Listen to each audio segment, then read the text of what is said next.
सुन रहे हैं ना? माँ जी क्या बोल रहे हैं? अरे क्या बात है? जो बात है सो बोलो ना। पहेलियां क्या बुझा रही है? आपको तो हर बात मेरी पहेलियां ही लगेगी। देवर जी का शादी किए हुए 1 महीना ही नहीं हुआ और माँ जी बोल रहे हैं कि देवर जी के साथ है छोटी को भी भेज देने के लिए शहर में। तो क्या हो गया? भेजने दो उसे। वाह वाह वाह, माँ के साथ बेटा भी हाँ में हाँ मिला रहे हैं। क्या मेरा मन नहीं करता आपके साथ रहने को? एक कल की आई हुई छोटी को ही अपने पति के साथ रहने का मन करता है। बहू, मैं फोन रखती हूँ, बाद में बात करती हूँ आपसे। हाँ माँ जी, तुम मेरे बेटे से क्या चुगली कर रही थी? चुगली क्या कर रही थी? जो सच है वो मैं बोली हूँ। तुम ही एक सच बोलती है और बाकी घर का सब गलत ही बोलते हैं ना। छोटे का कल फोन आया था, वो बोल रहा था वहाँ उसको बहुत दिक्कत हो रही है, न ढंग से खाना खा रहा है न उसका कोई ख्याल रखने वाला है, इसीलिए वो छोटी को लेकर के शहर जाएगा। अब वहाँ छोटी बहू रहेगी तो उसे 2 टाइम का खाने का टेंशन तो नहीं ना होगी? मुझे भी कम टेंशन होगी ना जब छोटी बहू उसके साथ रहेगी तो। वाह माँ जी वाह, वही तो मैं बोल रही हूँ कि देवर जी की शादी के हुए 1 महीना ही नहीं हुए, 1 ही महीने में उन्हें अपनी पत्नी की याद सताने लगी। खाना नहीं खाते टाइम पर, अपना ख्याल नहीं रखते हैं, ये सब बहाने हैं बीबी को बुलाने के लिए अपने पास, और कोई बात नहीं है। एक मैं हूँ, शादी के 4 साल होने को आए, लेकिन आप कभी सोचे मेरे बारे में या अपने बड़े बेटे के बारे में कि वो भी तो अकेले है, उसको कौन ख्याल रखने वाला है? उन्हें भी तो बीच बीच में तबीयत खराब होती है। खाना बनाने और उनका देखभाल के लिए सिर्फ आपको देवर जी को ही याद आती है, बड़े बेटे को याद नहीं आती है। आपके बड़े बेटे क्या लोहे के बने हैं जो उन्हें कोई दिक्कत नहीं होती है? मुझे तो आप शहर भेजने के लिए कभी सोचा भी नहीं, न कभी बात की आपने। अरे तो तुम दोनों को मैं शहर भेज दूंगी तो मैं यहाँ अकेले क्या करूंगी? दीवारों के साथ मैं रहूंगी। और भूल मत बड़ी बहू, ये घर गृहस्थी का जिम्मेदारी संभालने की बारी तुम्हारी है, अब मेरी नहीं है, इसलिए तुम बाहर जाने का सपना अब छोड़ ही दो। और वैसे भी छोटी से तुम्हारी क्या बराबरी है? अभी अभी तो उसकी शादी हुई है, और वैसे भी मेरा छोटा बेटा शुरू से ही कमजोर रहा है, उसे बाहर का खाना पचता ही नहीं है, इसीलिए मैंने तय किया है कि छोटी बहू जाकर के छोटे बेटे के साथ ही रहेगी और तू यहाँ गांव में रहकर मेरे साथ घर संभालेगी। मुझे इतना नियम में बांधने की कोशिश मत कीजिए माँ जी। अगर मैं अपने पति के बिना यहाँ गांव में रह रही हूँ तो छोटी को भी शहर जाने नहीं दूंगी। या तो हम दोनों को अपने पतियों के पास बाहर भेजिए, नहीं तो ये भी हमारे साथ गांव में ही रहेगी। अरे दीदी, मैंने तो सुना था कि जेठानी बड़ी बहन की जैसी होती है, लेकिन आप में तो दीदी बड़ी बहन जैसी एक भी लक्षण नहीं है। मेरे सुख से इतनी आपको जलन है? अगर मेरे जगह आपकी छोटी बहन होती तो उसके साथ भी आप यही करते क्या? देख छोटी, तू भी इस घर की बहू है, तो जितना जिम्मेदारी मेरे सर पर मढ़ा गया है ना, उसका आधा जिम्मेदारी तुम्हारे ऊपर भी बनता है, तो बस अपना फर्ज निभाती जा। बस तुम्हारे फर्ज से मैं तुम्हें पीछे हटने नहीं दूंगी, चाहे जो भी हो जाए। और वैसे भी मुझे तुम्हारी बहन बनने का कोई शौक नहीं है। देवरानी देवरानी होती है। एक औरत होकर दूसरी औरत की तकलीफ न समझे, मैं अपनी जेठानी जी से क्या बातें करूं? वैसे बहू तू यहाँ क्या करने आई थी? ओ हाँ माँ जी, आपके बेटे ने फोन किए थे, वो बोल रहे थे कि आज शाम तक आने के लिए। अच्छा, तो मेरे छोटे बेटे का मनपसंद सारा खाना आज बनना चाहिए। जी माँ जी। मेरे से चालाकी करना चाह रहे हैं। मैं इतना बेवकूफ नहीं हूँ कि इनके जैसे मैं गांव में रहूंगी और छोटी को भेज दूंगी शहर। मैं जब यहाँ रह रही हूँ ना, तो छोटी भी मेरे साथ ही यहीं रहेगी। छोटी बहू। हाँ माँ जी। चप्पल पहन करके कौन रसोई में आता है बहू? माँ जी, मेरे पैर में ना थोड़ा दिक्कत हो गई है, वो तलवे में ना हल्का सा फुंसी टाइप का जख्म हो गया है, तो बिना चप्पल का चल रही हूँ ना तो मुझे बहुत दिक्कत हो रही है, इसलिए मैंने चप्पल पहन ली। मुझे पहाड़ा पढ़ाने की कोई जरूरत नहीं है छोटी बहू, चप्पल पर पैर रखने से दर्द नहीं हो रही है क्या तलवे में? इसी चप्पल को पहन करके टॉयलेट में जाती है और यही चप्पल लेकर के किचन में आई है। तू तो मेरा धर्म ही भ्रष्ट कर दिया बहू। माँ जी, ये टॉयलेट वाली चप्पल नहीं है, आपको विश्वास नहीं है तो जाकर देख लीजिए, टॉयलेट में यूँ चप्पल होगी। ये किचन वाली चप्पल मैं अलग लाई हूँ मायके से अपनी। इस घर की परंपरा है कि किचन में कोई भी चप्पल जूते पहन करके नहीं आते हैं, और तुम्हें और परंपरा निभानी होगी। एक मेरी समय थी, मुझे पैर में तो तरह तरह के फोड़े फुंसी, यहाँ तक कि पानी से कट कट करके कैसे कैसे तो दाग हो जाते थे, उसके बाद भी खाली पैर ही खड़ा होकर के किचन में खाना बनाई हूँ। अगर मैं तुम्हारे जैसा करती ना तो मेरी सास कब का धक्के मार के निकाल दी होती। एक मैं हूँ जो तुम लोग को बर्दाश्त करती हूँ। मैं तो तुम दोनों की इतनी छूट दी हुई हूँ ना, सिर्फ किचन में चप्पल पहन करके नहीं आने हैं, उसके बाद भी चप्पल पहन करके आई हुई है महारानी। ठीक ही लोग बोलते हैं कि आजकल की लड़कियों को ना जितनी छूट दे दी जाए ना उतना ही सर पर चढ़ती है, वही मुझे दिख रही है। दीदी,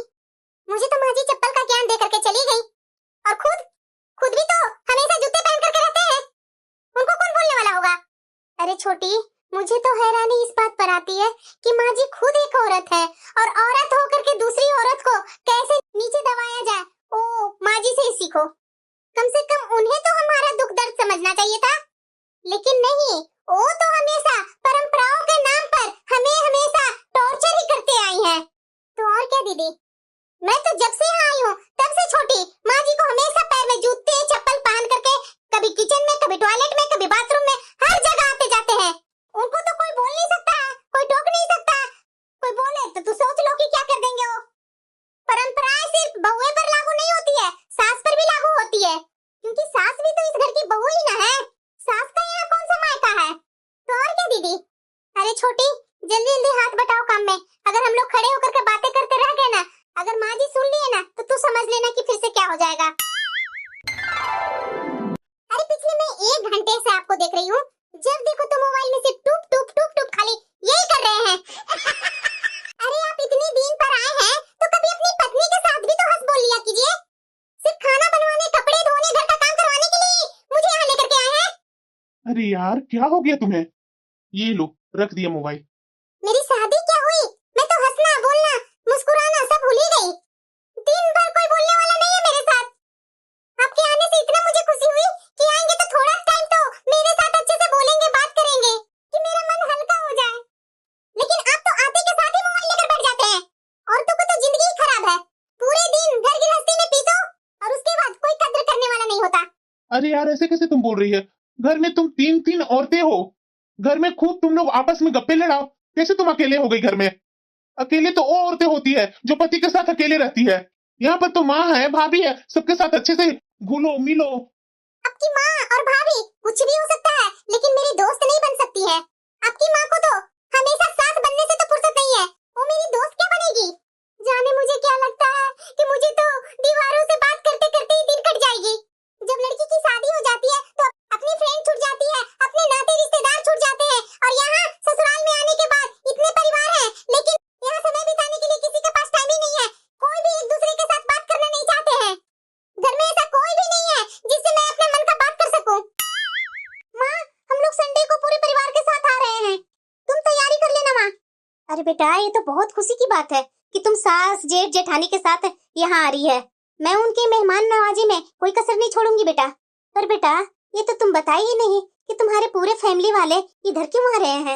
अरे माँ, वो वैष्णो मंदिर जाने वाले हैं, तो वो रास्ते में ही तुम्हारा घर पड़ता है, तो मेरी सास ने बोली कि थोड़ा बहू के यहाँ से रुकते हुए मैं वैष्णो मंदिर के लिए जाऊंगी, तो थोड़ा सा आराम भी मिल जाएगा। अच्छा ठीक है बेटा, मैं तैयारी करके रखूंगी, कोई यहाँ दिक्कत नहीं होगी तुम्हारे परिवार की। ठीक है माँ, मैं रखती हूँ फोन, मुझे वहाँ आने के लिए तैयारी भी तो करना पड़ेगा ना माँ। ठीक है बेटा, ठीक है। अरे बहू, यहाँ सुनो जरा। हाँ माँ जी।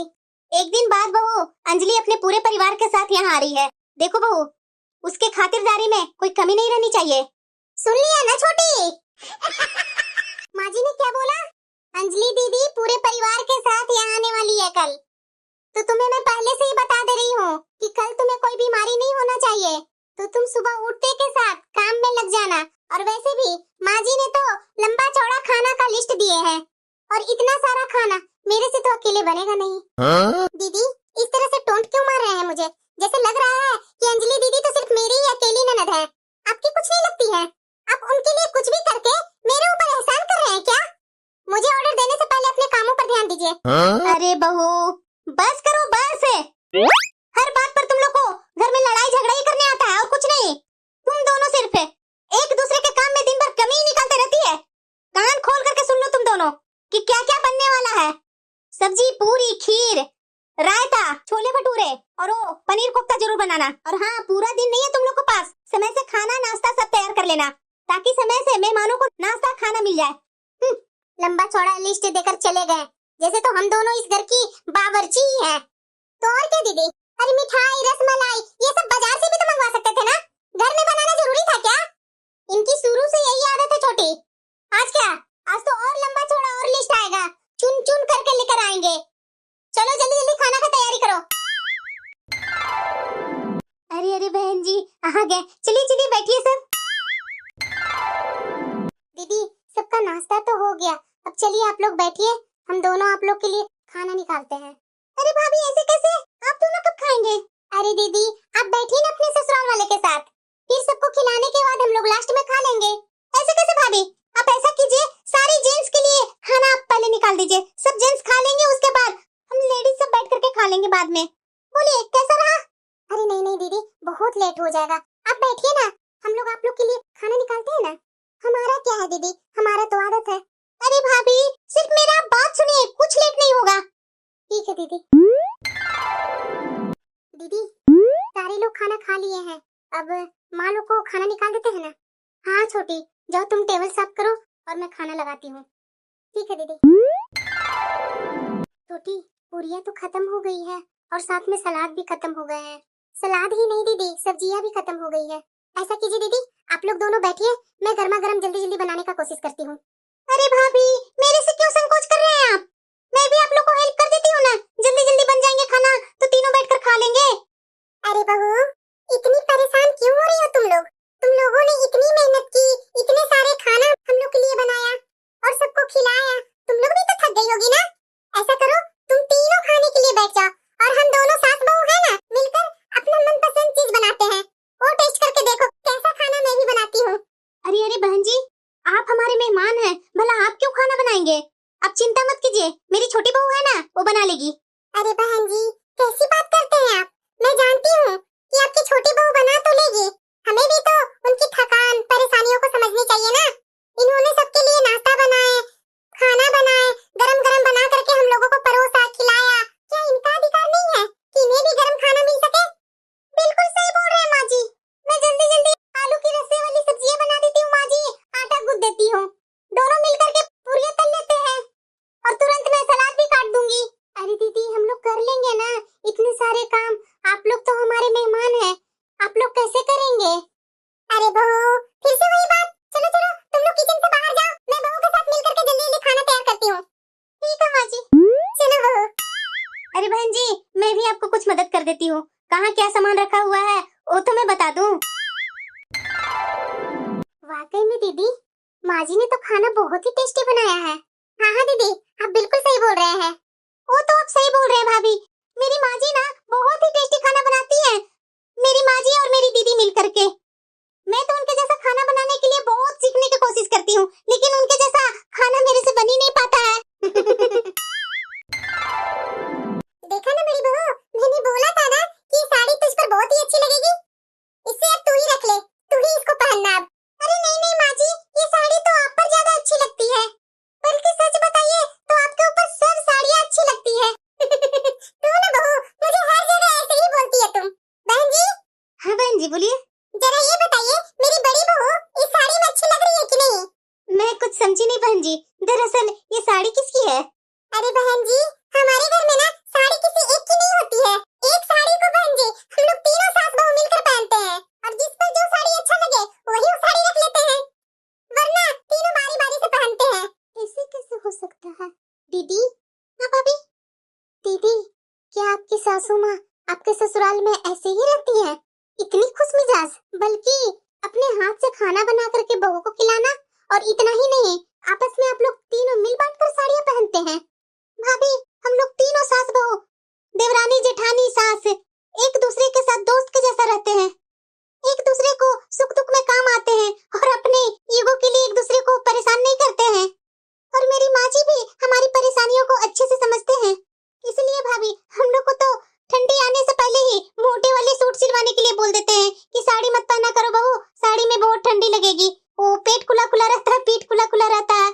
यहाँ तक कि घरों में स्लीपर ला कर दे देते हैं कि बहू खाली पैर फर्श पर मत चला करो, ठंड लग जाएगी। अरे भाभी वाकई में मेरी सासू माँ ना बहुत ही अच्छी है, ना तो मेरी सास है सास वाली रौब झाड़ती है और ना हम बहू है सास को देखकर नाक मुंह सिकोड़ते हैं। मिलजुल कर रहते हैं भाभी हम लोग और एक दूसरे को आदर और सम्मान देते हैं, और यहाँ तक कि भाभी हम लोग तो साथ में मिलकर शॉपिंग करने भी जाते हैं, और साथ में भाभी हम लोग सारे काम मिल बांट करके कर लेते हैं और पता भी नहीं चलता कब काम चालू हुई थी कब खत्म हो गई। और इतना तक भाभी बीमारी में भी एक दूसरे का साथ देते हैं, इतना समझ लीजिए भाभी हंसी खुशी जीवन कट रहा है एक दूसरे के साथ, और प्यार से कैसे टाइम निकल जाता है कि मुझे पता भी नहीं चलता है। दीदी आपकी जेठानी और सास है ताना नहीं देती है? अरे नहीं भाभी बिल्कुल भी नहीं, बल्कि माँ जी तो मुझे अपनी बेटी के जैसे ट्रीट करती हैं, और मेरी जेठानी और मैं दोनों बेस्ट फ्रेंड हैं। अरे क्या हुआ माँ, मुझे यहाँ खींच करके ले आई तुम? अरे बेटा मेरा मन था ना कि तुम 2-3 दिन यहाँ रुक जाती, तुम्हारे ससुराल वाले सब 4 धाम की यात्रा पर जा रहे हैं ना, वो वैष्णो मंदिर जा रहे हैं ना, उन्हें जाने दो ना, तुम थोड़ा दिन मेरे पास रुक जाती ना, पर क्यों माँ? अरे बेटा, तू चली जाएगी ना तो मुझे बहुत खाली खाली सा लगेगा। अभी तू पास में रहना बेटा, मुझे कुछ दिन तो अच्छा लगेगा ना। बोलो तो मैं तुम्हारी सास से बात कर लेती हूँ। अरे क्या माँ, दो दो बहुएं हैं तुम्हारी घर में, उनसे जी भर के बात करो ना। अरे बेटा, तुम्हारी दोनों भाभियाँ मेरे से क्या गप लगाएगी? आखिर सास सास होती है। बहू की मजाल है कि वो दोनों मेरे पास आकर बैठेगी और मेरे से सवाल जवाब लगाएगी। और वैसे भी बेटा, ये दोनों ना एक दूसरे को सुहाती नहीं है। बात बात पर तो दोनों कलेश मचा के रखती है घर में। अरे बेटा, क्या उन लोग कोई बात लेकर के बैठ गई है? छोड़ना उन लोग कोई बात। अरे माँ, वो दोनों कलेश मचाती है घर में तो तुम तो समझदार हो ना, तुम तो समझा सकती है ना दोनों को। घर का माहौल ऐसा बनने ही क्यों देती है माँ तुम? और वैसे भी छोटी भाभी के आए हुए तो 1 महीना ही हो रहा है, वो भी लड़ने झगड़ने लगी क्या माँ? अरे बेटा, ये सब बातें छोड़ ना। क्या इन लोगों का बात निकाल करके तुम भी बात करने लगी? तुम ये बता, तू रुक रही है या नहीं? माँ, इतना जल्दी तुम गुस्सा होने लगती है, बात को तो समझा करो ना। अब तुम तो सामने देख रही है ना माँ, मेरी सास भी यहाँ आई हुई है। तुम देखी है कि मेरी सास को हम दोनों बहुओं पर कमांड करते हुए, बल्कि वो तो हम दोनों को बहुत ख्याल रखती है। अभी देख नहीं रही है, दोनों भाभियों को भी ख्याल रखने लगी, अपने हाथों से खाना बना करके खिलाने लगी। ये सब देख करके तो तुम कुछ सीख सकती है ना माँ। अरे बेटा, यहाँ तो तुम्हारी सास है अपना दिखावा करने के लिए मेरी दोनों बहुओं को और तुम्हारे लिए खाना बना करके दी। ऐसा थोड़ी ना करते होंगे हमेशा। ये क्या बोल रही है माँ? ऐसी मेरी सास बिल्कुल भी नहीं है। जैसे तुम्हें दिख रहा है ना, बिल्कुल वैसे ही मेरी सास है। यहाँ क्या दिखावा करना माँ? और मैं क्या अपनी सास के बारे में झूठ बोल रही हूँ तुमसे? और सच बताओ माँ, मैं तो अपनी सास और जेठानी को इसलिए यहाँ लेकर के आई थी ताकि तुम देख सको कि एक घर में 3 सास और बहू मिलकर के खुशी खुशी रह सकती है। जरूरी नहीं होती है माँ कि एक जगह 3 औरतें रहती है तो सिर्फ लड़ाइयाँ ही होती है। हम लोग को देख करके तुम्हें समझ में नहीं आ रही है माँ? माँ, कल तुम भी तो किसी की देवरानी, जेठानी, बहू, भाभी सब थी ना, फिर आज तुम अपनी बहुओं के साथ ऐसा क्यों कर रही है? माँ, औरत होने के नाते तुम लोग तीनों सास बहू तो बन गई, लेकिन आपस में एक दोस्त नहीं बन पाई। जिस दिन तुम अपनी बहुओं से दोस्ती कर लेगी ना, तो ये पूरे पूरे दिन तुम्हें काटने को नहीं छोड़ेगा और ना ही तुम मुझे रोकने को कोशिश करेगी। माँ, ये बहुएं किसकी है? तुम्हारी ही है ना? जैसे अपने बेटी को इतना लाड़ प्यार दी, वैसे ही अपनी बहुओं को लाड़ प्यार देगी तो क्या प्रॉब्लम हो जाएगी माँ? आखिरकार रहना है बहुओं को साथ ही, ना कि पूरा पूरा दिन अपनी बेटी के साथ तुम्हें रहना है, ना ही तुम्हें अपने बेटे के साथ रहने हैं। तो फिर क्यों माँ अपने आप को तुम बोलती है कि मैं सास हूँ? मेरे सामने मेरी बहुएं सवाल जवाब क्यों करेगी? अरे माँ, ये सब कुरीतियों को खत्म करो। ये पहले होते थे, अब ऐसा नहीं होता है माँ। अगर तुम अपने आप को सास बोलते रहेगी कि मैं सास हूँ, मैं बहुओं से बात नहीं करती हूँ, मैं बहुओं को साथ है उसका साथ नहीं दूंगी, तो कैसे चलेगा माँ? एक दूसरे से कटे कटे रहोगे आप लोग। बेटा, तू बिल्कुल सही बोल रही है। मैं अपनी बहुओं को कभी तकलीफ माना ही नहीं, कभी उनके साथ हमदर्दी नहीं दिखाई, न प्यार से देख करके उनके तरफ कभी मुस्कुराई, न कभी उनके साथ प्यार से बैठ करके 2 बातें की। हमेशा बेटा मैं अपने सास होने की गुरूर में चूर रही। जैसी राह अपनी बहुओं को दिखाई, उसी राह पर मेरी दोनों बहुएं चलती गई। ऐसे ही होते होते घर का माहौल ऐसा हो गया कि सब अपने आप में रहने लगे। माँ, अगर अब तुम्हें अपनी गलती का एहसास हो गया है ना, तो अब तुम गलती को सुधार सकती है। अगर तुम बदलोगे, तुम्हारे साथ साथ दोनों भाभियां भी बदल जाएंगी। माँ जी, आज मुझे दीदी की बात सुनकर मुझे अब एहसास होने लगा है माँ जी कि मैंने भी आपके साथ गलतियाँ की हूँ। हाँ माँ जी। अरे नहीं नहीं बहू, मैंने क्या कम गलतियाँ की हूँ तुम लोगों को साथ? सॉरी बहू, मुझे माफ कर दो। और हाँ बहू, तुम दोनों मेरे बेटे के साथ बाहर जाना चाहती थी ना, तो मैं एक उपाय सोची हूँ कि कुछ दिन के लिए बड़ी बहू चली जाएगी मेरे बेटे के पास, और वो जब यहाँ आएगी उसके बाद छोटी बहू चली जाएगी छोटे के पास। थैंक यू माँ जी, और थैंक यू दीदी। अरे भाभी, थैंक यू की क्या जरूरत है? मैं तो हमेशा मनाती हूँ कि मेरा मायका हमेशा हंसता खिलता रहे। वो तो ठीक है दीदी, लेकिन हम लोग अपने दिल से आपको थैंक यू बोल रहे हैं कि आपने तो हमारी लड़ाई का जड़ ही खत्म कर दी है। अगर दीदी आपके जैसे सब घर में नंद हो जाए ना, तो किसी को भी ननद से प्रॉब्लम नहीं होगी, बल्कि हर समय ननद का आने का इंतजार रहेगी।